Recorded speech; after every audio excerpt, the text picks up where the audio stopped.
Olá, boa noite. O Canção Nova Notícias começa com os seguintes assuntos. Papa Francisco envia condolências à Igreja de Gana pela morte de cardeal. No Brasil, mais um candidato a santo. Processo de beatificação de Padre Cícero começa nesta quarta-feira. Em São Paulo, olhos atentos aos pequeninos. Franciscanos iniciam um novo trabalho para cuidar de crianças de rua e fortalecer vínculo com a família. Prazo para quem não votou está no fim. Eleitor tem até quinta-feira para justificar ausência nas eleições deste ano. O despertar de um gigante adormecido. Depois de 38 anos, o maior vulcão do mundo acorda e dá um grande espetáculo. Depois de 10 dias de Copa do Mundo, o desenho dos confrontos da próxima fase. Nossa Senhora do Rosário. Devoção e arte numa exposição requintada e cheia de história. Terça-feira, 29 de novembro de 2022. O Canção Nova Notícias só está começando.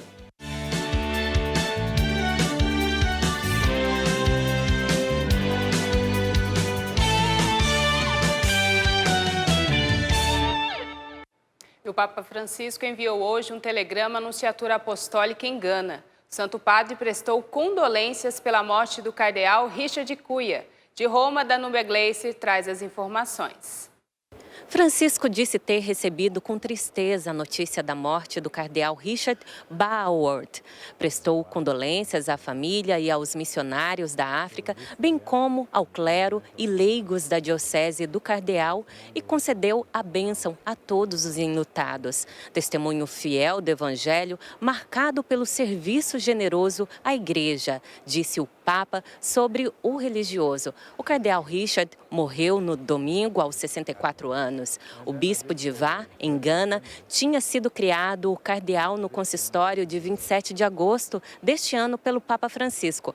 Porém, não pôde participar da celebração por motivos de saúde. Chegou a ser hospitalizado em Roma e passou por mais de 2 meses sob cuidados médicos. Faleceu alguns dias depois de deixar o quarto de hospital.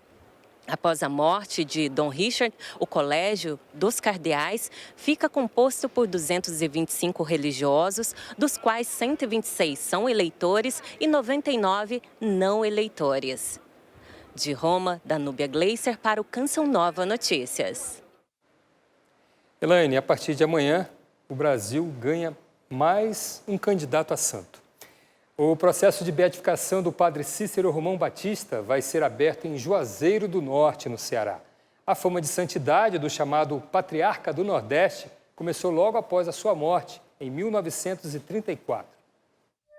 Considerado santo pelos nordestinos, nasceu em 1844 no sertão do Cariri, no Ceará. Seu apostolado foi praticamente todo no estado cearense. Na cidade onde foi pároco, em Juazeiro do Norte, a fama de santidade se espalhou. Ele estimulava entre os fiéis a devoção ao Sagrado Coração de Jesus. Em todas as famílias aqui da cidade de Juazeiro, nas cidades circunvizinhas, nós temos a primeira sala da casa, a imagem do Sagrado Coração de Jesus, do Coração de Maria.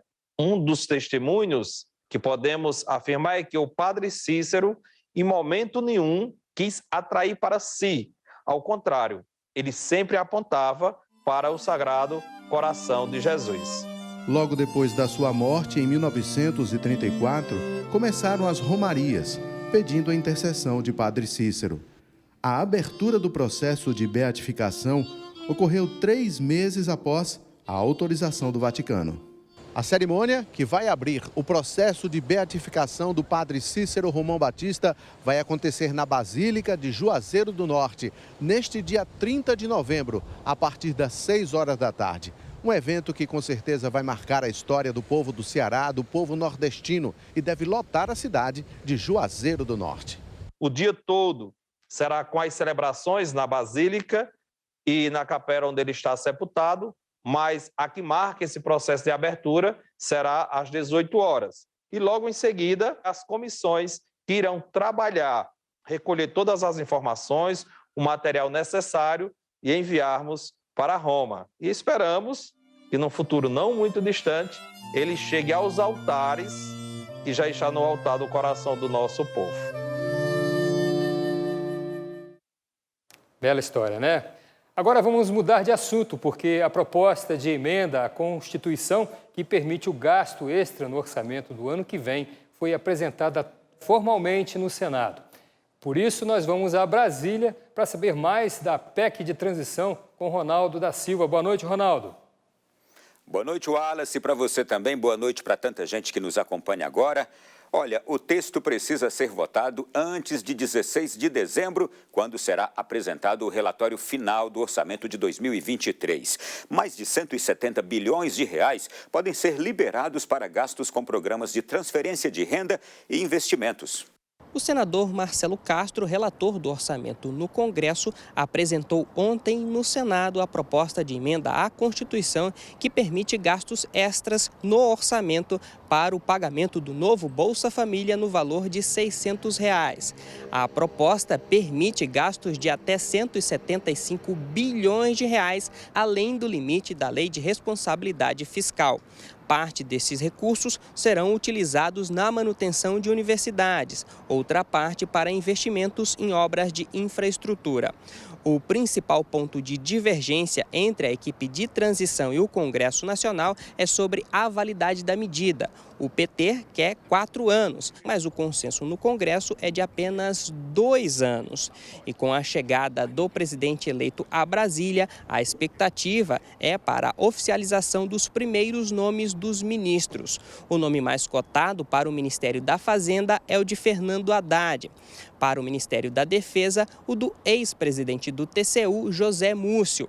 Para o Meio Ambiente, Marina Silva. E para o Desenvolvimento Social, Simone Tebet. Além do nome de Rui Costa para a Casa Civil. Francisco Coelho para o Canção Nova Notícias. Conforme prevê a resolução do Tribunal Superior Eleitoral, o prazo de justificativa para quem não votou nas eleições é de 60 dias após a realização do pleito. Assim, quem se ausentou no primeiro turno terá até o dia 1º de dezembro de 2022 para se explicar. E para os que não foram votar no segundo turno, o prazo final vai até o dia 9 de janeiro de 2023. O mesmo vale para os brasileiros que moram fora do país e possuem o título de eleitor, mas não votaram em nenhum turno. E daqui a pouco nós vamos falar dos riscos do cigarro eletrônico. Eu volto agora com vocês em Cachoeira Paulista. Valeu, Ronaldo. Até daqui a pouco, então. E novembro está se despedindo com chuva em várias partes do país. Fernanda Ribeiro chega agora com a previsão do tempo e explica pra gente. Boa noite, Fernanda. Boa noite, Elaine, Wallace. Boa noite para você que nos acompanha.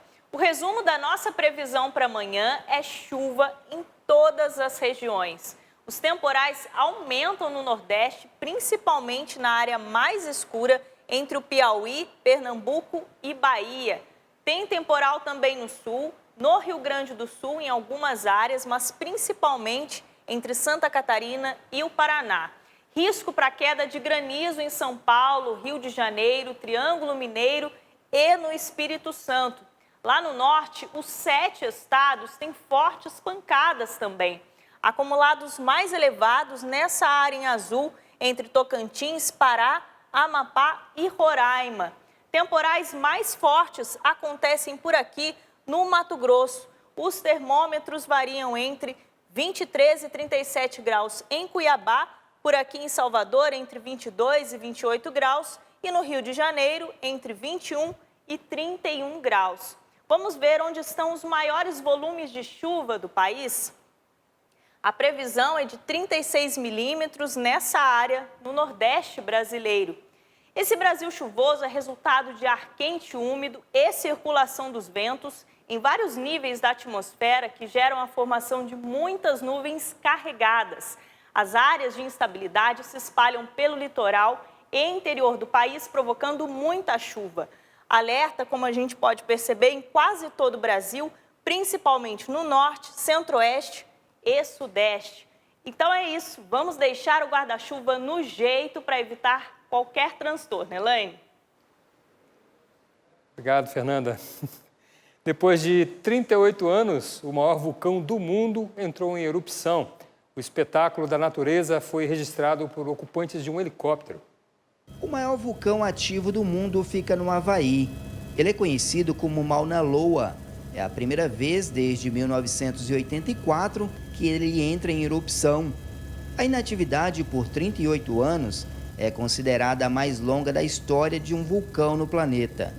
A explosão das primeiras lavas começou às 11h30 da noite deste domingo e felizmente não oferece perigo aos havaianos que vivem na encosta, segundo o Serviço Geológico dos Estados Unidos. O Mauna Loa está a 4.169 metros acima do Oceano Pacífico. Milhares de crianças e adolescentes vivem nas ruas das cidades brasileiras. Para tentar mudar essa realidade, instituições da igreja se esforçam para atender essa parcela da população. Assunto para Rodrigo Luiz, direto da maior cidade do país. Boa noite, Rodrigo. Pois é, Elaine Santos. 3.700 crianças vivem atualmente nas ruas aqui da capital paulista. Boa noite a você e a todos que nos acompanham. Recentemente, o Serviço Franciscano de Solidariedade inaugurou um centro de referência para crianças e adolescentes em situação de rua. O objetivo é cuidar dos pequenos e fortalecer os vínculos familiares. O casarão, que antes era uma fábrica de vestido de noivas, foi transformado num centro de referência para crianças e adolescentes em situação de rua. O espaço, inédito na cidade de São Paulo, visa dar um atendimento humanizado a essa parcela da população. Nós aqui teremos atendimento técnico multidisciplinar, com equipe de psicólogos, assistentes sociais, advogados. Também temos uma equipe de educadores para fazer atividades socioeducativas, baseada em arte e educação, uma metodologia que seja voltada para o lúdico, que é a criança e adolescente. O Centro de Referência para a Criança e o Adolescente em Situação de Rua vai atender cerca de 50 pessoas. O atendimento começa na semana que vem. A ideia é que, a partir deste espaço, a criança fortaleça os vínculos com a família e com a comunidade de onde ela veio. Porque as crianças em situação de rua aqui no centro de São Paulo, muitas vezes vêm dos extremos da cidade, de grandes bolsões de pobreza e também de alguns municípios vizinhos. Temos o objetivo de fazer esse trabalho intersetorial, não só da assistência social, mas da rede de educação, saúde, moradia. Essa criança ela possa retornar os vínculos familiares e comunitários nas regiões de origem. O local não vai ter pernoite, mas tem cama arrumada para a criança descansar. Tem brinquedoteca, refeitório, cozinha com utensílios novinhos e um amplo espaço para convivência. O Centro de Referência é uma parceria entre a Prefeitura de São Paulo e o Serviço Franciscano de Solidariedade. O convênio é de 2 anos e terá um investimento de R$ 7.300.000. O local vai servir ainda como promotor de políticas públicas. 3.700 crianças vivem nas ruas da capital paulista, 30% na região central. Que essa criança saia da rua e retorne ao convívio familiar e comunitário. E ainda nesta edição, eu volto para mostrar como a Copa do Mundo pode movimentar solidariedade. Até já. Até já então, Rodrigo. Empregadores têm até essa quarta-feira, dia 30 de novembro, para realizar o pagamento da primeira parcela do 13º salário. O trabalhador que engrossa a fila de inadimplentes no Brasil tem como opção usar o dinheiro para quitar dívidas, Elane. Mas e as festas de fim de ano? Os compromissos de janeiro e as viagens de férias? Com organização adequada, é possível fazer tudo isso. É isso mesmo. Veja como na reportagem de Matheus Alves e Genilson Passetti. Você já recebeu o 13º? Não, ainda não. Não recebi. Ainda não caiu na conta. Não recebi ainda. Também chamada de gratificação natalina, o 13º salário é uma oportunidade do empregado encerrar o ano com tranquilidade financeira. Eu recebi o 13º. O que eu tenho que fazer? Fazer a lição de casa. Qual é a lição de casa? Qual é a minha situação financeira hoje? O que eu devo, quanto devo e para quem eu devo? Seja muito conveniente você pegar e pagar. Em 2022, cerca de 250 bilhões de reais devem ser injetados na economia. valor que representa 2,6% do PIB brasileiro. E quem vai receber já sabe o que vai fazer com dinheiro extra? Já tem destino sim, né? Pagar a conta. Eu acho que primeiro botar o pé no chão, organizar, né, as contas em casa. Quem sabe fazer algum rolê, alguma viagem ainda fim de ano. Fiz uma reserva de fim de ano. Me organizei porque eu apadrinho muitas crianças também, então me organizei em relação a isso.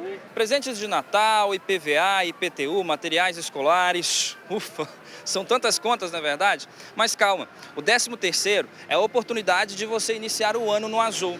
E se não tiver tantas despesas assim, viajar é uma ótima escolha. Com dinheiro em mãos é só organizar os gastos. Recomendo que faça também uma divisão de 3 partes.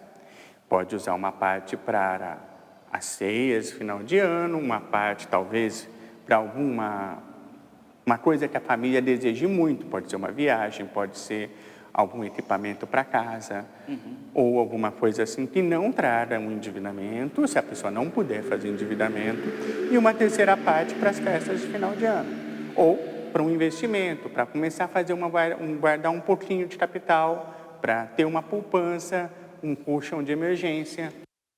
Estamos de volta agora para falar de algo preocupante. O uso de cigarros sempre ofereceu danos à saúde e, para complicar um pouco mais a vida dos dependentes da nicotina, eis que surge o cigarro eletrônico, que também oferece uma série de riscos. Um deles é o surgimento de cáries. Vamos voltar a Brasília com o Ronaldo da Silva, que tem mais informações sobre o assunto. Não é isso, Ronaldo? É exatamente isto, viu? Um estudo publicado pela Associação Dental dos Estados Unidos é o primeiro do mundo a associar o uso regular do cigarro ao surgimento de problemas nos dentes e na gengiva. O equipamento, conhecido como vape, é muito utilizado no país, mesmo com a comercialização proibida pela Agência Nacional de Vigilância Sanitária. As substâncias presentes no fumo têm grande potencial para provocar uma série de doenças. Entre as mais graves, o câncer. O cigarro é o responsável por até 90% dos casos de câncer de pulmão no Brasil, de acordo com dados do INCA. O uso do cigarro, a gente já sabe, é prejudicial à saúde. Mas o uso regular dos cigarros eletrônicos, os conhecidos vapers, pode causar sérios danos à saúde dos dentes e da gengiva. Foi o que revelou um estudo de uma universidade americana. A pesquisa da Universidade de Medicina Dental dos Estados Unidos avaliou mais de 13 mil pacientes acima dos 16 anos, entre 2019 e 2022. O resultado foi um aumento de 79% nos casos de cárie nos pacientes com uso regular do cigarro eletrônico. O líquido utilizado no cigarro eletrônico contém propilenoglicol, glicerina e nicotina, substâncias capazes de alterar o microbioma da boca e favorecer o surgimento de doenças orais. Tem muitos pacientes que chegam com uma condição muito avançada de doença de gengiva, sangramento, manchas nos dentes, relato de dor nos dentes, sangramento ao escovar, ao tocar o fio dental, as gengivas sangram assim com muita força, né? Um sangramento muito espontâneo. Luciana também destaca que a nicotina pode provocar sérios danos cerebrais e interferir na capacidade de aprendizagem dos jovens. A nicotina ela vai alterar irreversivelmente o cérebro, alterando o aprendizado e o comportamento. A juventude está imersa no mundo da tecnologia e do imediatismo, o que pode ocasionar muitas vezes uma tendência à ansiedade e depressão. Por isso, é preciso estar atento a esse público antes mesmo de qualquer sintoma suspeito. Jovem é sinônimo de energia. Ser jovem é ser forte, é conseguir enxergar o mundo por todos os ângulos, é ter sonhos e querer realizá-los. Mas, infelizmente, muitos estão vivendo uma etapa difícil da vida. Cada vez mais frequente adolescentes envolvidos com drogas e muitas vezes os pais, professores, outros adultos, avós, tios, familiares de modo geral, não sabem muito bem o que fazer. Decepção, tristeza e frustração. Talvez sejam esses alguns dos sentimentos que ilustrem um pouco o estado de espírito de gerações de jovens que tiveram a oportunidade de sonhar e projetar um futuro, mas que não chegou, levando-os a despertar num presente de crises e sem perspectivas. O suicídio é a segunda principal causa de morte entre jovens de 15 a 29 anos. Os dados são assustadores. A juventude sofre um mal silencioso e ainda pouco compreendido por grande parte da sociedade. Algumas pesquisas mostram que a internet faz parte desse mal. Uma pesquisa feita por uma instituição de saúde pública do Reino Unido constatou que na faixa etária de 14 a 24 anos, 90% dos jovens usam redes sociais mais do que qualquer outro grupo etário, o que os torna ainda mais vulneráveis a seus efeitos colaterais. E por causa desses e outros fatores, muitos jovens estão se envolvendo com drogas. De acordo com dados do Centro de Referência Estadual em Álcool e Drogas, a maioria dos quadros de dependência química se iniciam ainda na juventude. Os adolescentes, eles entram nesse universo das drogas justamente porque lhe falta alguma coisa. Tem ali uma necessidade na sua vida que ele não consegue lidar com isso e encontra ali no mundo das drogas um certo refúgio. Muitas vezes, pais e adultos, de forma geral, acabam ignorando os fatores de riscos e os problemas que os adolescentes apresentam por acharem que se trata apenas de uma fase. E se algo aparece errado, é preciso tomar medidas para evitar as graves consequências do uso de drogas na adolescência. Olha, muito gostoso esse clima de confraternização gerado pela Copa do Mundo, não é mesmo? Oportunidade para reunir a família, os amigos e torcer juntos. Melhor ainda quando isso se transforma em solidariedade. Nós vamos voltar a São Paulo com o Rodrigo Luiz. Rodrigo, conta pra gente como que isso é possível.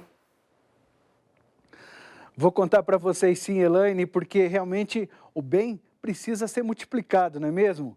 E nesse tempo de Copa do Mundo, dá sim para ser solidário. Aqui em São Paulo, o Museu do Futebol está fazendo uma campanha para arrecadar chuteiras usadas em bom estado. Esses calçados vão ser encaminhados para crianças e adolescentes carentes em projetos de futebol aqui da capital paulista e lá em Pernambuco. Chuteira para Todos. Este é o nome da campanha do Museu do Futebol, que na primeira edição, em 2019, arrecadou cerca de 200 pares. Agora, com a Copa do Mundo, o museu espera que os visitantes se engajem ainda mais. O visitante traz essas chuteiras aqui pra gente, ganha entrada gratuita no museu e a gente dá uma destinação bacana para essas chuteiras continuarem fazendo muitos gols aí nos pés de outras pessoas.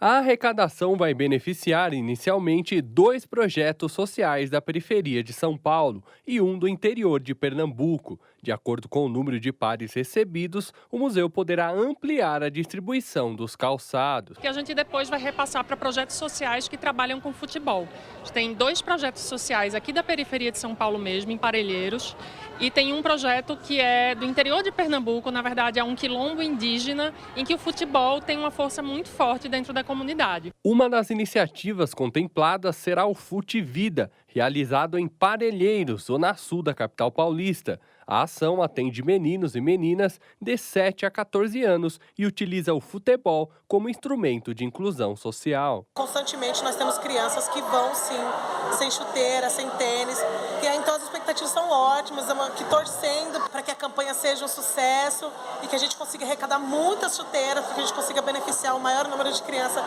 Para participar, basta depositar a chuteira usada aqui na caixa, na entrada do Museu do Futebol. Podem ser doadas chuteiras de qualquer tipo, desde que estejam em bom estado e limpas. A chuteira é um equipamento de segurança, sobretudo. Ela não é uma peça de vestuário estético, né? Para o jogador, a chuteira significa a saúde do pé e um bom jogo. Então, para esses projetos sociais que trabalham com futebol em comunidades carentes, é muito importante eles terem esse apoio e garantirem que essas pessoas atendidas também vão ter uma segurança para jogar. O Rosário como caminho para a paz.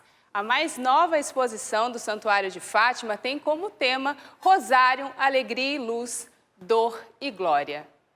Na verdade, o evento serve de impulso para que devotos atendam o pedido de Nossa Senhora, o de rezar o terço todos os dias.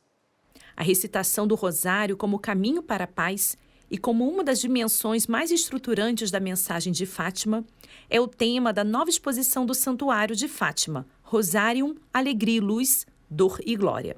Um dos símbolos mais reconhecível é precisamente este conjunto de contas que os cristãos têm consigo, que os católicos têm consigo, muitas vezes no bolso, na carteira, por entre as mãos, quando passam no mundo atual, na sociedade atual. Portanto, podemos dizer que é marca identitária do catolicismo contemporâneo.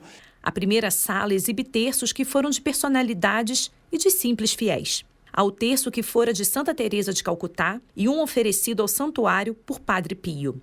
Na peça Saltério, 150 terços para simbolizar a oração que nasceu na Idade Média, a fim de substituir os 150 salmos da Bíblia e favorecer o povo iletrado a rezar. Esta exposição está montada sob o signo da contemplação. Aliás, o termo contemplação é um termo que se aplica precisamente a esta oração. Meditar os mistérios, contemplar os mistérios de Deus, contemplar os mistérios da humanidade. O Homem de Vitruves, de Leonardo da Vinci, inspirado no conceito do antropocentrismo, é colocado aos pés da cruz na peça Suspensão, uma obra da artista Joana Vasconcelos. Traz o significado de que o rosário ilumina o mistério do homem e que o terço é uma dimensão humana que transcende. Foi feita para outra situação, para estar na vertical, e na altura essa ligação entre o céu e a terra era para mim o mote de trabalho, e como é que com a suspensão podíamos criar uma ligação à terra e uma ligação à espiritualidade. Podem ainda ser vistos os terços dos santos Jacinta e Francisco Marto e de Irmã Lúcia. No transcorrer das salas, leituras sobre cada um dos mistérios do Rosário. Nos gozosos, os anjos que silenciam diante do mistério da encarnação. A instituição da Eucaristia é contemplada nos luminosos, o Cristo crucificado dos mistérios da dor e a imagem de um soldado morto, simbolizando o cenário atual de guerra. Por fim, a glória do ressuscitado num jardim de luz do paraíso. Esta exposição pretende também falar disso, pretende falar de fazer silêncio para que o sobrenatural possa acontecer, pretende falar do alimento que ainda falta na sociedade, pretende falar da dor que sentem aqueles que são injustiçados e morrem inocentes e pretende falar daqueles que sentem gloriosos momentos na sua vida. Os mistérios do Rosário são, afinal, os mistérios também da humanidade.